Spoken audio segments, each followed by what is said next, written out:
मेरे सुकून आप लोग का स्वागत है जी। आप सबका प्यारा सा यूट्यूब चैनल साहिल संघर्ष स्टडी में जी। आप लोग स्वस्थ होंगे, मस्त होंगे जी, बिल्कुल 100% अगर आप अपना स्टडी कर रहे होंगे जी, क्योंकि आपका एग्ज़ाम बहुत ही करीब है जी।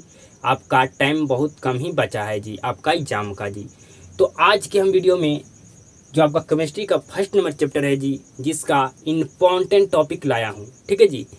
आज की वीडियो में जो मैं इम्पॉर्टेंट टॉपिक को बात करने वाला हूँ आज की वीडियो में, सारे इन टॉपिक को अगर आप पढ़ लेते हैं, अच्छे तरीके से समझ लेते हैं, तो आपका एग्जाम में केमिस्ट्री का फर्स्ट नंबर चैप्टर से, जिसका नाम है रासायनिक अभिक्रिया एवं समीकरण, से एक भी प्रश्न आपका एग्जाम में नहीं छूटेगा जी। तो बिल्कुल ध्यान से 100% फोकस के साथ इस वीडियो को शुरू से अंत तक जरूर देखेगा मेरे सुकूनों। बिल्कुल ध्यान से समझिएगा, हर एक टॉपिक को मैं आपको क्लास में पढ़ा चुका हूँ जी। ठीक है जी। क्योंकि आपका जो फर्स्ट नंबर जो आपका चैप्टर है केमिस्ट्री का, मैं बहुत ज़्यादा क्लास लिया हूँ जी। तो बिल्कुल ध्यान से समझिएगा, हर एक टॉपिक को मैं आपको चर्चा करता हूँ कि कौन कौन टॉपिक इम्पॉर्टेंट है, जिसको आपको पढ़ना ही होगा 100% हर हाल में, अगर आपको प्रश्न नहीं छोड़ना है केमिस्ट्री का फर्स्ट नंबर चैप्टर से तब जी। तो बिल्कुल ध्यान से समझिएगा। पहला टॉपिक का नाम है जी भौतिक परिवर्तन। ठीक है जी। भौतिक परिवर्तन के बारे में आपको पढ़ना होगा। उसके बाद आपको पढ़ना होगा, अगला टॉपिक है रासायनिक परिवर्तन। ठीक है जी। भौतिक परिवर्तन, रासायनिक परिवर्तन, ये दोनों में आप पढ़ लेते हैं तो इसके ये दोनों में आपको अगर अंतर स्पष्ट करने के लिए कहे, अंतर लिखने के लिए कहे, तो आप 100% लिख सकते हैं जी। भौतिक परिवर्तन एवं रासायनिक परिवर्तन में अंतर लिखें तो आप लिख पाइएगा, बिल्कुल 100% आप लिख पाइएगा जी। ठीक है। आगे समझिएगा, रासायनिक अभिक्रिया। ठीक है जी। आपका चैप्टर का ही नाम है रासायनिक अभिक्रिया एवं समीकरण। तो सबसे पहले आप पढ़िए रासायनिक अभिक्रिया क्या होता है जी। ठीक है जी। उसके बारे में आपको पढ़ना होगा। उसके बाद आपको अभिकारक के बारे में पढ़ना होगा जी। फिर प्रतिफल के बारे में आपको पढ़ना होगा जी। ठीक है। सारा टॉपिक जो मैं चर्चा कर रहा हूँ, आपका एग्जाम में हर एक टॉपिक से टच करके आपका प्रश्न पूछा ही जाता है जी। तो बिल्कुल ध्यान से समझिएगा। अगला टॉपिक है जिसका नाम है रासायनिक समीकरण जी। ठीक है। क्या नाम है जी? रासायनिक समीकरण। रासायनिक समीकरण के प्रकार भी आपको पढ़ना 100% होगा जी। रासायनिक समीकरण के बारे में आपको पढ़ना होगा। फिर आपको रासायनिक समीकरण के प्रकार कितने होते हैं, आपको प्रकार के बारे में पढ़ना होगा जी। ठीक है। आगे पढ़ना होगा आपको द्रव्यमान संरक्षण का नियम। किसका नियम जी? द्रव्यमान संरक्षण का आपको नियम पढ़ना होगा जी। ठीक है। पूरा अच्छे तरीके से मैं आपको क्लास में बताया हूँ जी। यहाँ पर अगर चर्चा करने लगा तो आपका ये वीडियो बहुत ज़्यादा लंबा हो जाएगा।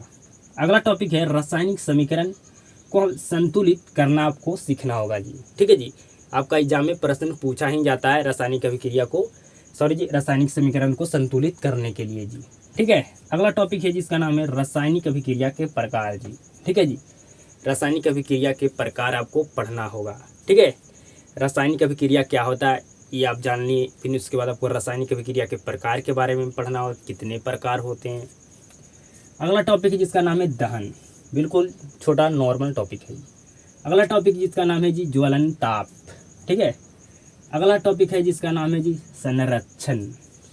क्या नाम है? क्या नाम है जी? संक्षारण। ठीक है जी। संरक्षण बोला गया इसके लिए, सॉरी जी। क्या नाम है जी? संक्षारण।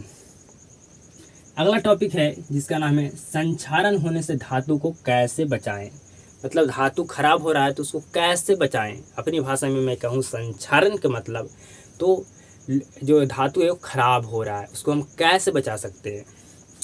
आगे समझिएगा, लोहे में जंग कैसे लगता है, इसके बारे में आपको बताना होगा जी। ठीक है। लोहे को जंग लगने से कैसे बचा सकते हैं जी। ठीक है जी। अगर कोई चीज़ खराब हो रहा है तो उसको खराब होने से हम कैसे बचा सकते हैं, आपके उसके बारे में आपको नॉलेज होना चाहिए जी। ठीक है जी। तो उसी तरह से आपका टॉपिक है कि लोहे को जंग लगने से हम कैसे बचा सकते हैं।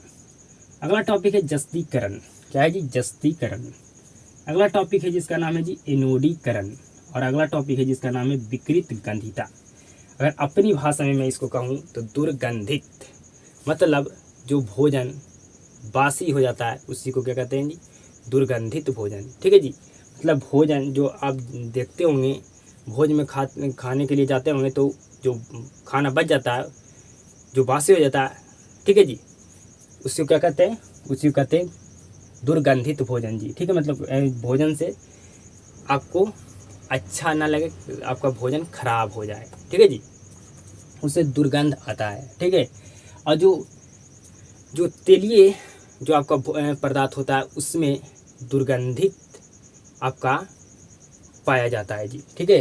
ज़्यादातर आपको देखने के लिए मिलेगा जो तेलीय भोजन होता है, ठीक है, तेलीय आपका पदार्थ होता है उसमें आपका दुर्गंधिता होता है जी, ठीक है। अगला टॉपिक समझिएगा, भोजन को दुर्गंधित होने से कैसे बचाएं, ठीक है जी। मतलब भोजन अगर खराब होता है, ठीक है जी, तो उसको खराब होने से कैसे हम बचा सकते हैं, ठीक है।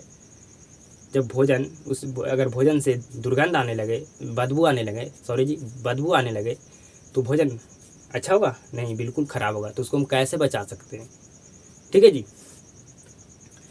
तो जो भोजन दुर्गंधित होने से हम कैसे बचा सकते हैं जी, इसके बारे में पूरे अच्छे तरीके से मैं आपको क्लास में पढ़ा चुका हूँ जी, ठीक है जी। आगे समझिएगा, अगला टॉपिक है मोमबत्ती की ज्वाला एवं बनावट आपको के बारे में पढ़ना होगा जी, ठीक है जी। मोमबत्ती की ज्वाला, ठीक है जी। मोमबत्ती के 3 ज्वाला होते हैं, कौन कौन होते हैं क्लास में आपको बताएं। फिर आपको मोमबत्ती को बनावट बनाना है, ठीक है जी। लास्ट आपका टॉपिक है जिसका नाम है जी एलपीजी गैस। क्या नाम है जी, एलपीजी गैस। तो लगभग आपको 21 से 22 टॉपिक पढ़ना है आपको केमिस्ट्री का फर्स्ट नंबर चैप्टर जिसका नाम है जी रासायनिक अभिक्रिया एवं समीकरण, ठीक है जी, केमिकल रिएक्शन एंड क्या जी, इक्वेशन, ठीक है। तो सारे टॉपिक में आपको बता दिया कि ये टॉपिक आपको पढ़ना ही होगा हर हाल में जी, अगर आपको प्रश्न नहीं छोड़ना है केमिस्ट्री का फर्स्ट नंबर चैप्टर से तब जी, ठीक है जी। पूरा अच्छे तरीके से आपको समझ में आ चुका होगा जी। तो अगर आप इस वीडियो से कुछ भी सीख पाएँ तो इस वीडियो को एक शेयर जरूर करना जी। और आप सभी को वीडियो को शुरू से अंत तक देखने के लिए धन्यवाद जी। और आप सभी के साथ मुलाकात होता है जी नेक्स्ट वीडियो में।